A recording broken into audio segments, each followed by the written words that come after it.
Sénégal. C'est un immense plaisir pour nous de vous retrouver vraiment dans cette plateforme. Aujourd'hui, nous sommes à Thiès. Parlons Sciences aussi fait parfois le déplacement. Hein. Nous sommes aujourd'hui dans la région de Thiès où se trouve le CERAS. Le CERAS, c'est un centre de recherche scientifique sénégalais qui travaille beaucoup sur les questions d'amélioration des plantes et autres.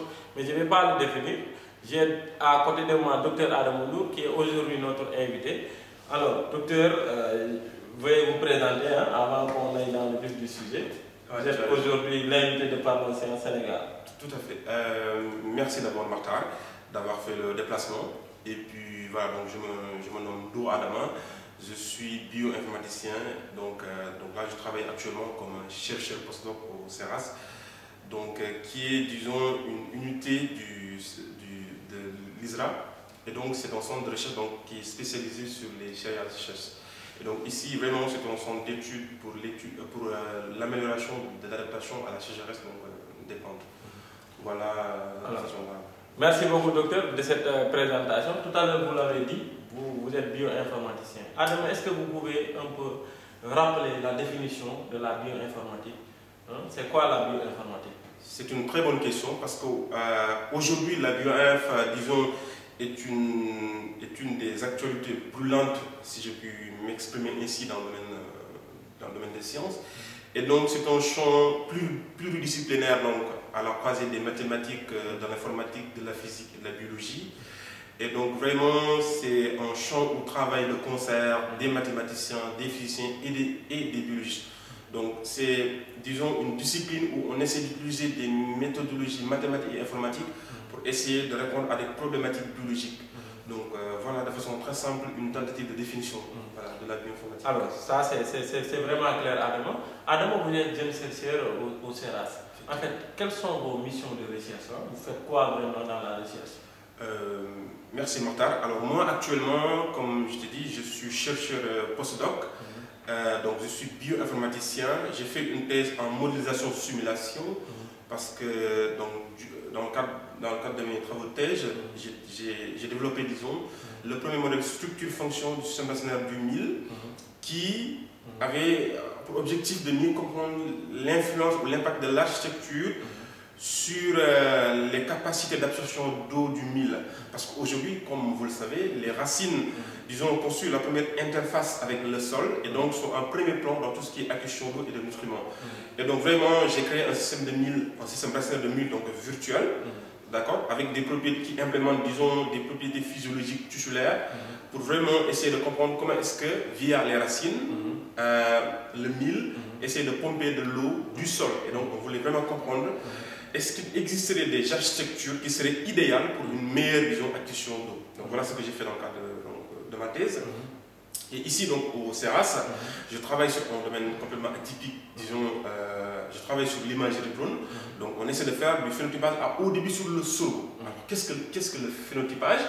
C'est extrêmement important parce qu'aujourd'hui, si vraiment des fondations comme Bill et Melinda Gates vraiment mettre énormément d'argent pour le phénotypage à haut débit, c'est parce que vraiment il y a un impact, surtout au niveau de la sécurité alimentaire. Parce qu'aujourd'hui, comme tu le sais, les modèles climatiques prédisent que d'ici 2050, les températures vont croître de façon drastique et il y aura une rarification des pluviométries. Donc vraiment, il y a un besoin urgent de développer de nouvelles stratégies pour vraiment développer de nouveaux cultivars avec une meilleure adaptation à la sécheresse, mais également pour produisons de meilleurs rendements. Et donc aujourd'hui, les approches, disons, de biologie classique ne permettent vraiment plus de comprendre, de prédire, disons, l'influence des changements climatiques sur aujourd'hui les plantes. Et donc, aujourd'hui, on utilise vraiment des moyens qui font appel à la modélisation et à l'imagerie drone. Et donc aujourd'hui, dans le cadre de mon postdoc, je travaille sur l'imagerie drone. C'est-à-dire que le drone, c'est un outil qui classiquement est connu pour des applications militaires, mais aujourd'hui, ces applications transcendent le domaine militaire. Parce qu'aujourd'hui, il y a des applications dans le domaine de l'agriculture. Et donc justement, c'est dans ce cadre-là que je travaille dans le cadre de mon postdoc. On utilise l'imagerie drone pour essayer d'accélérer la sélection variétale, c'est-à-dire la création de nouvelles variétés avec des propriétés améliorées. Donc, et faisant mieux face aux contraintes environnementales pour une agriculture durable, c'est-à-dire à la fois productive, adaptée au changement climatique et respectueuse de l'environnement. Et donc, c'est dans ce cadre-là qu'aujourd'hui, on a développé un projet qui utilise l'image de données pour faire du phénotypage. Donc, le phénotypage, c'est tout simplement l'enregistrement et l'identification de traits visibles de la plante, physique, oui. Voilà, physique qui décrivent un peu son développement et ses aspects fonctionnels à différents niveaux de représentation. Donc, voilà, donc on essaie de quantifier vraiment des traits visibles et de les mettre en lien avec des traits génomiques. Donc, pour essayer de voir quels sont les gènes, donc, effectivement, qui pourraient améliorer, disons, la résistance ou permettraient vraiment de produire beaucoup plus de rendement. Et donc, pour ça, il faut beaucoup de plantes. Donc, c'est ce qu'on appelle le phénotypage à l'arrière. Parce qu'aujourd'hui, pour faire du phénotypage, il faut vraiment prendre en compte un certain nombre de facteurs, dont le débit. Donc, le débit, c'est à la fois le nombre de plantes que tu as, mais également la capacité en un temps record d'enregistrer un certain nombre de paramètres sur ces plantes-là. Et donc, puisqu'aujourd'hui, nous sommes vraiment, on travaille dans le champ, et donc, disons ici, actuellement, je pense qu'on travaille sur 10 variétés réparties sur 90 parcelles. Et donc, aujourd'hui, avec l'outil drone, parce qu'on drone, en fait, ça vole et ça prend des morceaux d'image, d'accord? Et quand ça prend des morceaux d'image, supposons, et il y a différentes longueurs d'onde, parce qu'aujourd'hui, comme vous le savez, la lumière elle est polychromatique, c'est-à-dire qu'il y a beaucoup de radiation dessus. Et donc les plantes ont développé au fil des années une capacité à réfléchir cette lumière, donc, et aussi une capacité à en absorber. Et donc vraiment cette capacité de réflectance-là, vraiment nous donne énormément d'informations sur la santé de la plante, sur son statut hydrique, sur également son statut de croissance. Et donc nous on se base sur ces réflectances-là pour pouvoir quantifier un certain nombre de traits relatifs à la croissance et au statut nutritionnel de la plante. Absolument. Alors, ce que vous êtes en train de dire, je pense que vraiment c'est extraordinaire, c'est passionnant. À vous entendre parler, on sent la passion, on sent la maîtrise, on sent vraiment l'amour que vous avez dans ce que vous êtes en train de faire. C'est passionnant, c'est la recherche. C'est clair. Alors, Adama, je suppose que vous avez déjà des images, vous avez déjà des données avec. Effectivement. Alors, après, vous allez passer à l'exploitation. Effectivement. N'est-ce pas? Comment cette étape Alors, je vais te dire une anecdote un peu. Il y a un mois, j'étais invité à Diamniadio pour discuter en visioconférence avec des gens de Washington, des gens de la Banque mondiale. Aujourd'hui, la technologie en vogue, disons, les méthodologies en vogue pour mieux faire face au changement climatique, c'est l'intelligence artificielle. Et donc aujourd'hui, on est dans l'ère du big data, c'est-à-dire qu'on produit énormément de données. Et donc effectivement, il faut développer de nouvelles méthodologies pour exploiter ces données pour une agriculture de précision en fait. Et donc aujourd'hui, on utilise des méthodologies d'intelligence artificielle. Et donc, c'est quoi l'intelligence artificielle? Eh bien, c'est un large champ de recherche où vraiment on essaie de faire mimer aux ordinateurs des comportements cognitifs, c'est-à-dire des comportements tels que la déduction, la reconnaissance d'image, la reconnaissance audio, l'interaction proactive avec l'environnement. Donc, c'est comme si vraiment on essayait de rendre les machines beaucoup plus intelligentes et de pouvoir, disons, apprendre et faire des prédictions sur des données. Je donne un exemple. Par exemple, Google ou d'autres compagnies comme Facebook ont développé beaucoup d'algorithmes pour la reconnaissance d'image. Supposons que j'ai mon algorithme qui prend, en fait, que je fit avec beaucoup de données, avec 1000 images de chats, et l'algorithme apprend à reconnaître du chat. Donc quand tu vas lui passer une image avec des chats, des chiens, il sera capable de détecter spécifiquement le chat, tu vois, et de l'encadrer. Et donc ça vraiment c'est des technologies qui sont très en avance.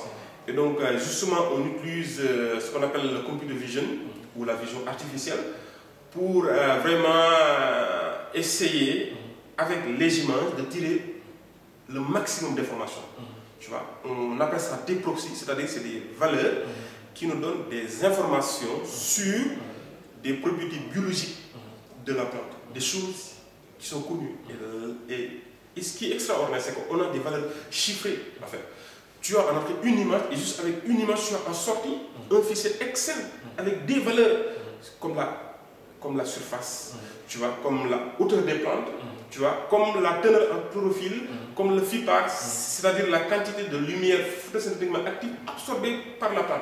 Et ça c'est génial, c'est extraordinaire. Absolument. Ça c'est vraiment passionnant Adama. Moi-même je suis vraiment émerveillé par vos développements. Alors on va revenir à la bioinformatique.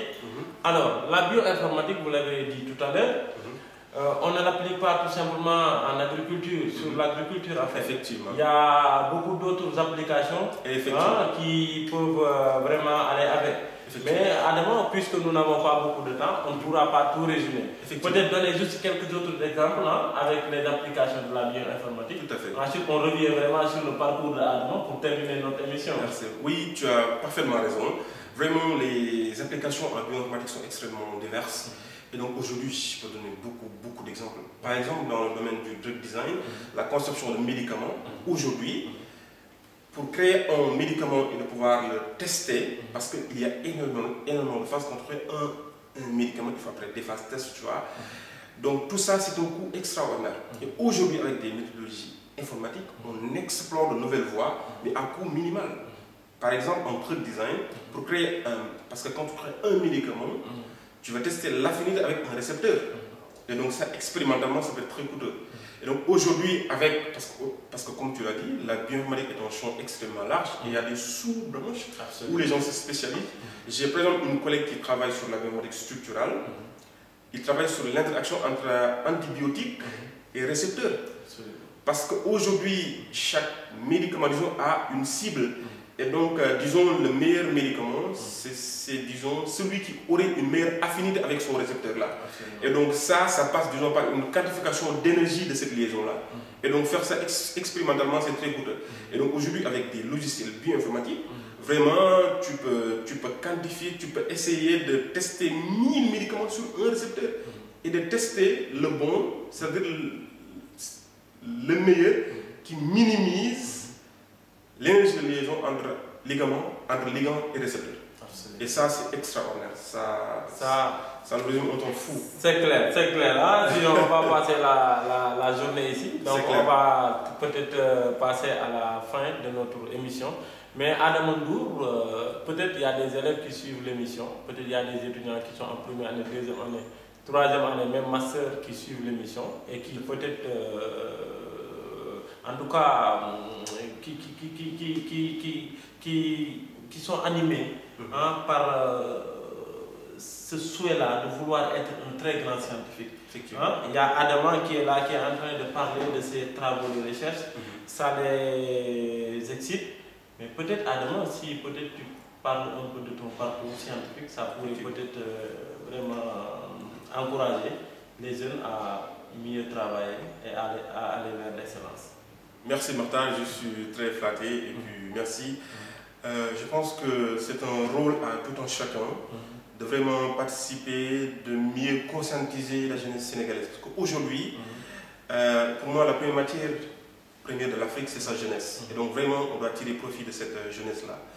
Et donc, je vais partager un peu mon expérience parce que moi, j'ai fait un bac S2.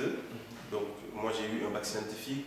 Après ça, j'ai fait un DUT en analyse biologique et biochimique, puis une licence en biomathématiques, bioinformatique, puis un master en bioinf. Et là, j'ai fait une thèse en informatique appliquée bio. Et donc, pour moi, l'essentiel, ce n'est pas le parcours, en fait. Mais ce qui est important, c'est d'avoir cette dévotion-là. Parce que, comme je le dis souvent, c'est ton attitude qui va définir ton altitude.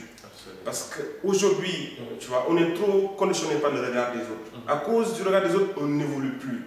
À cause du regard des autres, on prend encore énormément de facteurs qui inhibent, disons, notre progression.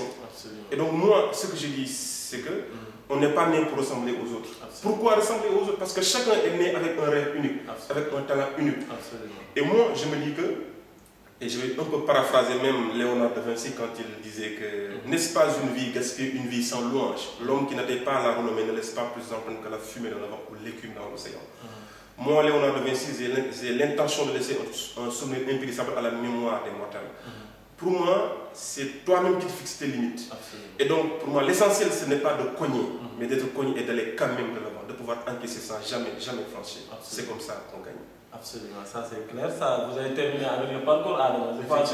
Ouais, c'est ça. Vous avez fait aussi l'ESP, ensuite la faculté de sciences, pour vraiment poursuivre avec la thèse que tu as récemment, brillamment soutenu la thèse. Donc, toutes nos félicitations. Je te remercie. On vous encourage vraiment dans cette carrière pour que tu sois parmi les plus grands scientifiques du monde. Merci. Tu as les capacités. Merci. Tu es mon ami, c'est pourquoi je parle toujours, je dis toujours docteur. Je dis toujours Adama comme ça. Ouais, mais c'est docteur Adama Ndour. Alors, peut-être pour terminer, l'anglais Adama. L'anglais, c'est c'est en fait la langue de la science. C'est la langue avec laquelle les gens communiquent dans le monde de la science. Adama, can you summarize your research work, please? Yes, I will be very joyful, very keen, and very married to share my experience because it's very important. People have to know that what is important in life is to have self-confidence, a do or die mentality. You have to toil or to moil, to be tough and rough. When you have some goals, you should have your best level to achieve your goals. Because in life you have to work. Because I'll say, Stephen Johnson is a British writer. He said that the greatest things in life were not done by motivation, but by perseverance. Perseverance, I define it by having this motivation continuously. So we have to work very tough and rough, and also we have to be considered that, as you say, Africa is very rich, but the Africans are poor, and it's a very great paradox. Because we have the natural resources, we have the raw materials, but I don't know why we have that problem. So I really beg, people, especially young people, to work hard really because Africa need that. And I will say, play the game, do the same because we have the same name. Right, I'm very glad. Yeah, thanks. Adama, you are a young scientist. How many scientific papers do you publish? So currently I have 2 published papers, and I have 3 papers, which are in preparation. So I am writing those papers. So I have 2 reviews. One on drone regulation in Africa, because there are some laws, because you shouldn't have to fly over a defined altitude. So there is some kind of bottlenecks that impede the promotion of drones here. Some things like that. So to really answer to your questions, I'm writing currently 3 papers, and I have 2 published papers. Yeah, in the framework of my PhD. Thanks a lot. Do you have maybe a last word? Yeah. Oui, j'encourage vraiment cette initiative. In English. Okay, so I really encourage this initiative of Parlosciences because I think that, as say Claude Lévi-Strauss, je vais me permettre de le dire en français pour être beaucoup plus, to be more understandable, as you said, seule la science donnera à l'humanité ce sans quoi elle ne pourra pas vivre. Donc vive la science, vive Parlosciences. Chakanam, chakanam. Thank you again, Adama. As Adama let know, English is the key of science. You need, if a person would like to become a big scientist, they need to work, they need to perform their level in English. Of course. Adama, we are very happy. Yes. Your speech is very clear. Thanks. Thanks a lot. Donc, chers abonnés, nous sommes au terme de notre émission. C'était avec Dr Adama Ndour au CERAS à Thiès. Alors, toute l'équipe de Parlosciences vous remercie vraiment de votre fidélité à notre plateforme. Donc, à très bientôt pour un prochain numéro. Merci beaucoup.